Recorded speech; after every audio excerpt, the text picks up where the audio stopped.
Ifriqiya Sport. La planète sport avec Ifriqiya Sport. Votre magazine continental qui traite le sport sur tous les terrains et dans toutes ses dimensions.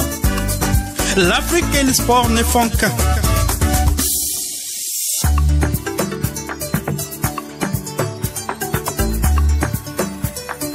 Salutations l'Afrique, Salama, Nagadef, Ndjaraman, Ayo, Boto, à tous les auditeurs de Ifriqiya FM présents dans notre cher continent et une mention spéciale aux enfants africains dans tous les autres continents, en Amérique du Sud, en Amérique du Nord, en Asie, en Océanie, en Europe. On est là pour vous donner de l'actualité sportive à Ifriqiya FM et à Ifriqiya Sport, une actualité sportive pour l'Afrique, faite par des Africains, pour les Africains.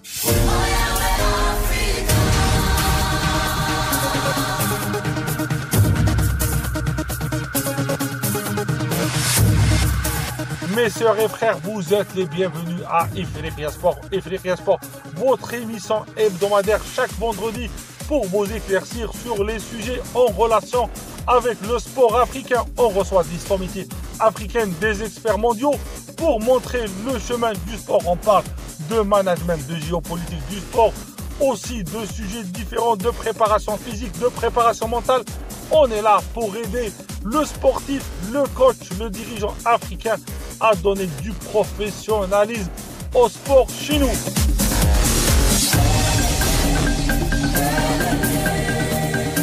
On continue avec le bilan, mais avant le bilan, je vous invite à liker, à nous envoyer des messages, à nous suivre sur les réseaux sociaux pour votre information. On est présent sur Facebook, YouTube, Instagram et X, et aussi on a notre application téléchargeable sur toutes les plateformes de téléchargement. Aussi, écoutez et réécoutez nos émissions sur YouTube. On continue avec le bilan des Jeux Olympiques de Paris 2024. Sur 2 numéros, on va essayer de toucher tous les pays africains sur différents aspects pour parler et expliquer la performance de certains, mais aussi la non-performance d'autres. Il faut appeler un chat, un léopard, un lion. L'Afrique a donné une bonne image, mais l'Afrique doit s'améliorer au niveau sportif. Aujourd'hui, mes sœurs et frères, l'axe Bénin-Mali avec 2 experts du sport dans les 2 pays pour nous expliquer leur vision pendant les Jeux, la problématique sportive dans leurs pays respectifs. Les 2 experts, ils connaissent très bien le sport, ils connaissent leur pays. On débute avec le Mali et saluons nos frères à Bamako, Kidal, Tombouctou, Sikasso, Gawa et Tassilit. On salue tous nos éditeurs au nord du Mali, au sud, à l'est et à l'ouest. Avec nous, notre expert et notre ami journaliste sportif à Caribou Sport. En malien, c'est Info Sport. Salif Diakité, journaliste et aussi un expert éminent du sport africain et malien. Bonjour Salif. Bonjour Walid, bonjour à tous les fidèles auditeurs d'Ifriqiya FM. Spécial coucou à toutes celles et ceux qui nous suivent actuellement depuis Bamako, la capitale malienne. C'est un réel plaisir pour moi de prendre part à cette émission et merci pour l'opportunité. Salif, tu as salué la population et la population locale avec une langue du Mali, s'il te plaît. Walid Mbifo ki wali nyumandon neni so jalengon de bega émission in participer ipseka ngule à tout moment sagani wakati kumani mako jorana mbe yanka ijabi mogo be sogolendo Ifriqiya FM na no wakati na nga fulibe au bela jeni krengrene aminu mbe kan la me kabini Bamako amba obefu ka wali nyumandon au kambe wati ware. Salif, aussi, on aimerait bien comment tu as vu ou comment tu vois le bilan des Jeux de Paris 2024 pour l'Afrique. Les Jeux Olympiques ont été bénéfiques pour l'Afrique sur plusieurs plans. Par exemple, l'artiste franco-malienne Aya Nakamura a presté lors de la cérémonie d'ouverture des Jeux Olympiques Paris 2024. Sa prestation a été saluée par le monde entier. Elle a fait honneur à son pays d'origine, le Mali, et à son pays d'adoption, la France. Au-delà de ça, on a vu que plusieurs athlètes africains ont livré des prestations de haute qualité lors de ces JO. C'est l'occasion pour la plupart de ces athlètes de se montrer et ça a permis également à pas mal d'athlètes, surtout les footballeurs, de décrocher des contrats. Plusieurs joueurs étaient en difficulté, mais le fait de participer aux Jeux Olympiques, ils ont relancé leur carrière et ce qui les a permis de décrocher de nouveaux contrats. Je pense notamment au Malien Abdul Salam Agdjidou, le footballeur malien qui était en difficulté avant ces JO. Depuis la CAN Cadet Gabon 2017 où le Mali a été sacré champion d'Afrique, depuis Abdul Salam Agdjidou était disparu des radars. Il est passé par l'AS Monaco. Ça n'a pas été une grande réussite pour lui là-bas et du coup récemment il était en Algérie, chez vous là-bas même en Algérie. Mais je suis convaincu que le fait qu'il ait participé aux Jeux Olympiques Paris 2024 et ça va beaucoup, ça lui fera beaucoup de bien. On a même entendu qu'il y avait un club belge, le Standard de Liège, qui courtisait Abdul Salam Agdjidou en marge des Jeux Olympiques. En tout cas, les Jeux Olympiques, comme beaucoup d'autres compétitions internationales, sont très importantes et bénéfiques pour le continent africain. Voilà. Et toi qui as suivi les Jeux, ou pour toi, quels sont les athlètes africains qui t'ont marqué pendant cette compétition? J'ai été séduit par la prestation de plusieurs athlètes, particulièrement ceux qui ont retenu mon attention. C'est l'athlète kenyane Béatrice Chibet, le sprinter botswanais Leslie Tebego, la gymnaste algérienne Kalia Nemour et la boxeuse algérienne Iman Khelif qui ont tous décroché des médailles d'or dans leur catégorie. En tout cas, bravo à ces athlètes. Ils ont vraiment fait honneur à l'Afrique. Ils ont honoré leur pays et toute l'Afrique.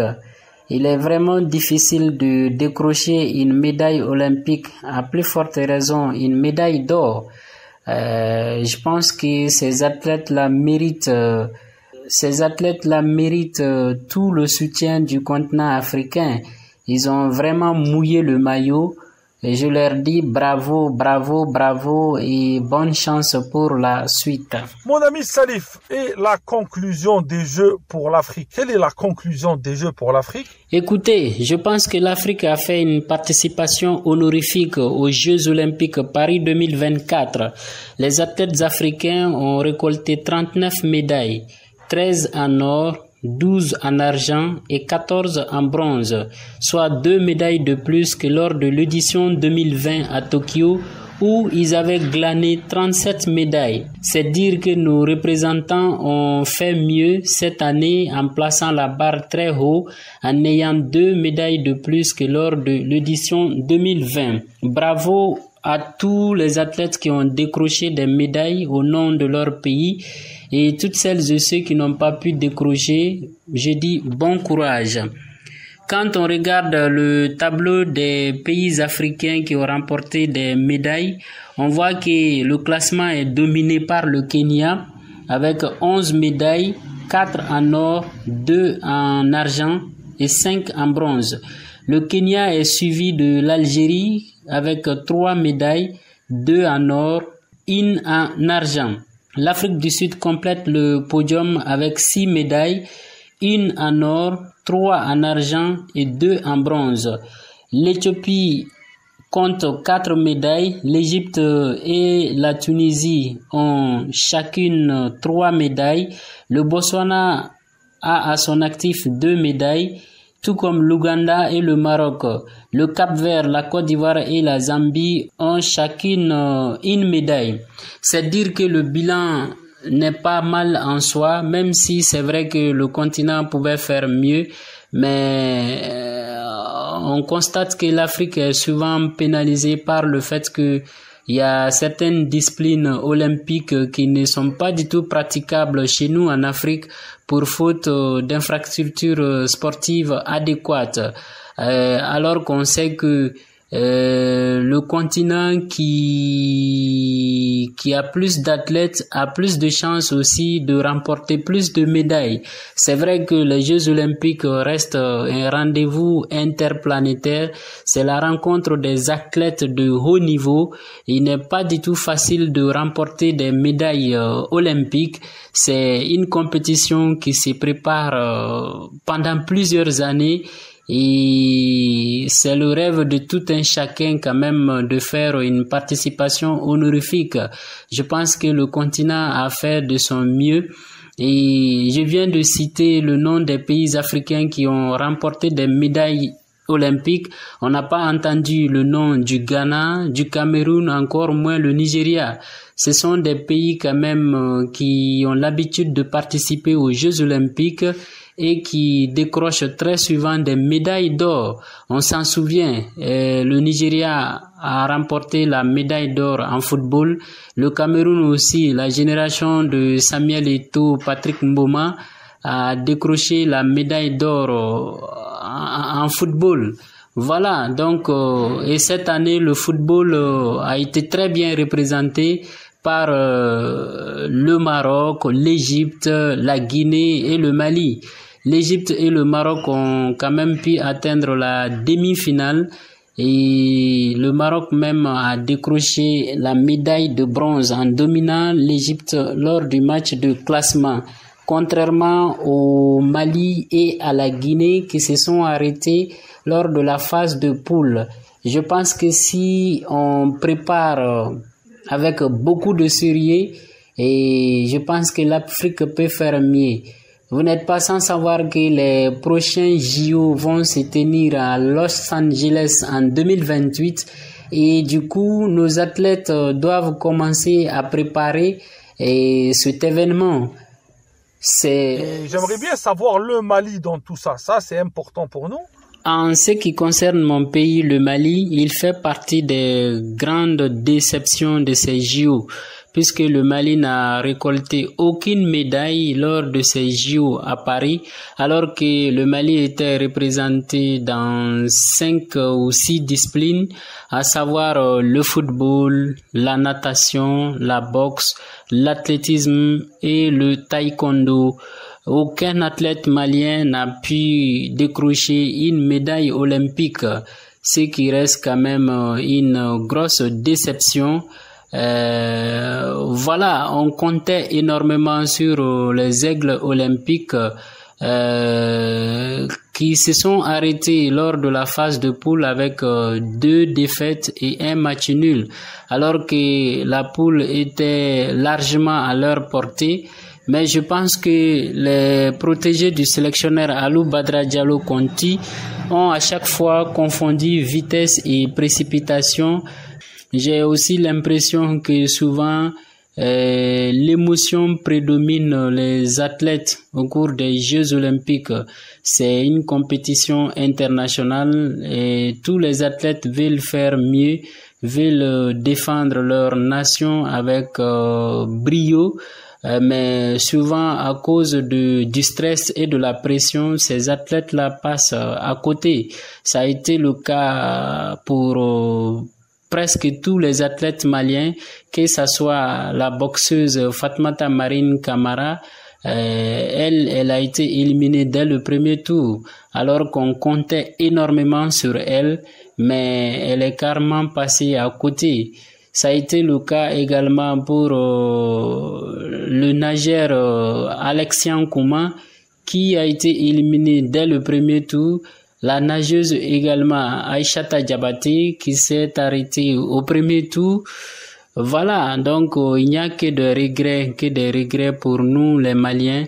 Mais bon, quand on regarde un peu aussi la façon dont les athlètes maliens ont préparé ces JO, on peut ne pas leur en vouloir parce que la préparation n'a pas été à la hauteur. Parce que ce n'est pas à 3 jours du coup d'envoi des JO que vous allez vous préparer. Les JO se préparent des années et des années. Par exemple, l'édition 2028 aura lieu à Los Angeles aux États-Unis. Dès à présent, il faut commencer à préparer ces JO pour celui qui veut faire des résultats en tout cas. En tout cas, le Mali court toujours derrière sa première médaille olympique. On va vite oublier l'édition 2024 à Paris et on va se remettre au travail pour pouvoir décrocher au moins une médaille olympique lors des prochains JO à Los Angeles aux États-Unis. Pour toi, est-ce que l'Afrique est capable d'organiser des Jeux olympiques ou un événement on va voir des sportifs internationaux? Oui, je pense que l'Afrique est capable d'organiser les Jeux olympiques. C'est juste une question de volonté. Comme le dit un adage, vouloir c'est pouvoir. On a vu en 2010, l'Afrique du Sud a organisé la Coupe du Monde pour la première fois sur le continent africain. Ça a été un franc succès. Le mondial sud-africain fait partie des meilleures coupes du monde de l'histoire de la FIFA. Et pourquoi pas? Les Sud-Africains ont seulement eu la volonté de s'engager et ils ont réussi. Et l'Afrique du Sud a fait la fierté de tout le continent africain en organisant le mondial 2010. Pourquoi pas les JO? Je pense qu'il est temps que les dirigeants sportifs africains pensent à cela, d'organiser un jour les Jeux olympiques sur notre continent. Ça va être extraordinaire parce que celui qui organise quand même les JO a plus de chances de décrocher beaucoup de médailles. L'Afrique n'a jamais organisé les Jeux olympiques. Il est grand temps qu'on pense à ça. Je pense que c'est possible.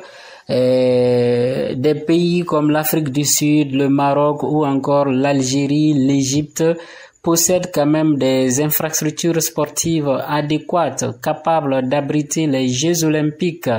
Même si c'est vrai que les Jeux olympiques prennent en compte plusieurs disciplines sportives et jusqu'à présent, certaines disciplines sportives ou olympiques ne sont pas du tout praticables chez nous ici en Afrique.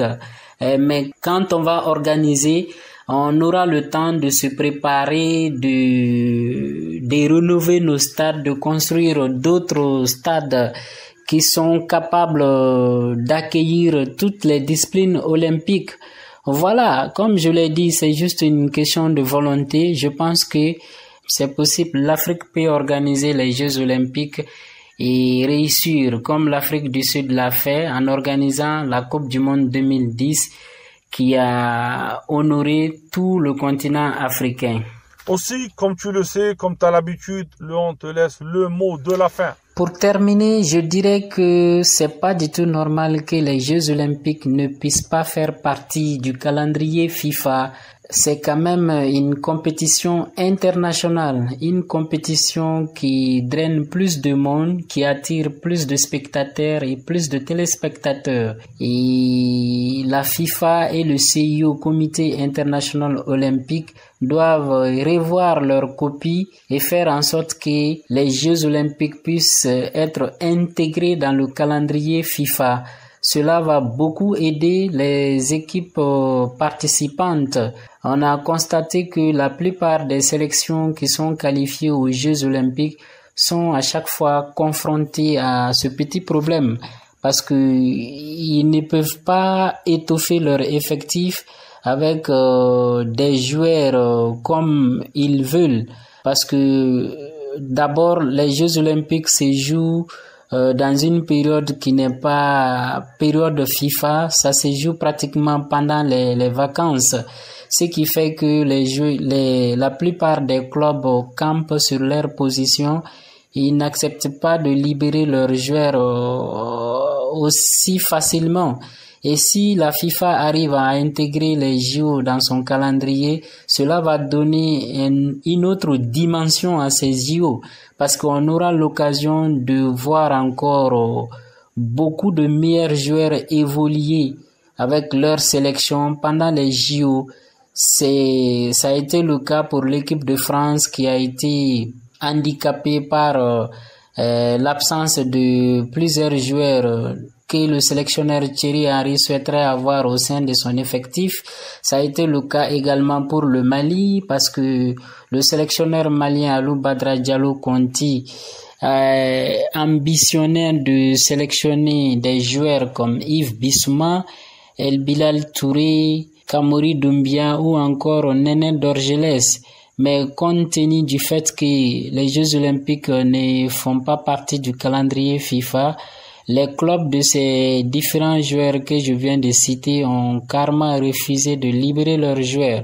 Sinon, imaginez un Yves Bissouma avec les I-23 du Mali ou encore Kamori Doumbia, Néné Dorgelès.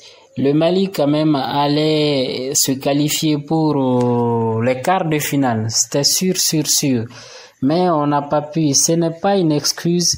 C'est juste un cri de cœur que je lance à l'endroit de la Fédération internationale de football Association FIFA et le Comité international olympique CIO qui organise les Jeux olympiques.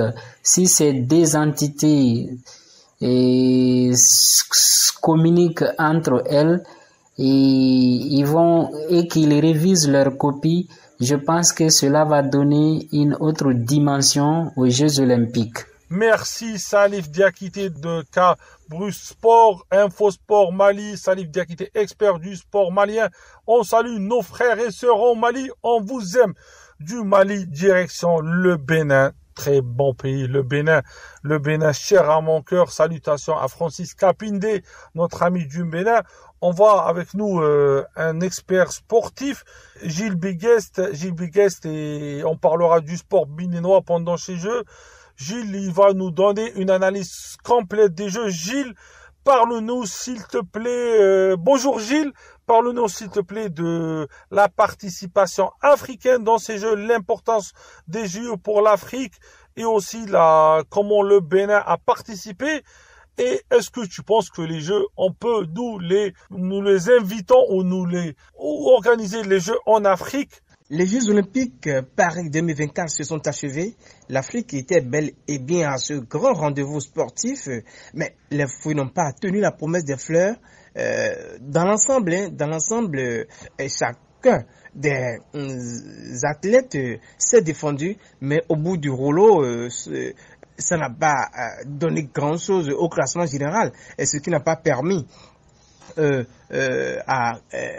au pays du continent africain de se hisser parmi les pays comme la Chine, les États-Unis qui se sont taillés la part du lion. Il va sans dire que du travail reste à être fait par les pays africains, tous pays confondus, que ce soit les pays de l'Afrique australe, de l'Afrique centrale, de l'Afrique du Nord ou de l'Afrique occidentale. Donc, on a du chemin et les fédérations doivent résolument se mettre au travail dès maintenant pour des succès plus éclatants lors des prochaines compétitions. L'important de ces Jeux Olympiques pour l'Afrique, je pense que c'est la routine, c'est comme une formalité. Donc l'Afrique y a toujours pris part et ça permet une fois encore le brassage, la cohésion. Il y a certains athlètes, ils ne se voient pas comme ça, peut-être lors des championnats africains de leur discipline respective, mais d'autres ne se voient pratiquement pas. Ils se sont jamais vus. Donc ces Jeux Olympiques sont comme un grand rendez-vous de brassage du vivre ensemble. Le Bénin était de la partie avec 5 athlètes, mais ça n'a pas donné grand-chose. Ils se sont défendus, ils ont vaillamment mouillé les maillots, mais pas grand-chose. Noélie Yadigo, une fois encore, s'est qualifiée pour les demi-finales, mais bon, il faut aussi le dire, à Tokyo, elle s'était qualifiée pour les demi-finales, mais finalement éliminée. Donc, il en a été de même pour les Jeux Olympiques à Paris, où elle s'est qualifiée pour les demi-finales. Le Bénin, toute l'Afrique rêvait, croyait en elle, mais malheureusement ça n'a pas donné. C'était un jour sans pour elle. Et voilà, le Bénin rentre une fois encore bredou, mais l'essentiel était, comme Pierre de Coubertin, l'essentiel était de participer, et ces athlètes béninois ont encore appris. Les Jeux Olympiques en Afrique, je pense que ça va venir, et les fédérations africaines doivent s'unir, doivent travailler. D'abord, les États, les gouvernants doivent construire les infrastructures de qualité, les hôtels, tout ça, vous voyez, c'est des paramètres qui sont très très importants. Et il y a aussi la quiétude, la tranquillité. Est-ce que c'est un pays de paix? C'est un pays où tout va bien sur le plan politique? C'est très important. Nous y croyons. Je pense que nous devons nous mettre au travail, que ce soit les sportifs, les dirigeants, nous, journalistes, reporters sportifs et communicants sportifs. Donc chacun doit se mettre au travail afin que le continent soit tout simplement cité au rang des continents qui abritent les grandes compétitions. Merci beaucoup. Merci Gilles, merci le Bénin, on vous aime, cette très très bonne analyse sur le sport béninois, sur les JO et l'Afrique. On termine notre émission comme d'habitude avec un proverbe africain. Un proverbe, il est parlé, il est dit dans toute l'Afrique. Le mensonge donne des fleurs, mais il ne donne pas les fruits. Il n'y a que la vérité qui donne les fruits. Et à Ifrik, on est là pour donner la vérité sur l'Afrique. Mes sœurs et frères, à la semaine prochaine pour un autre numéro de Ifrik Sport.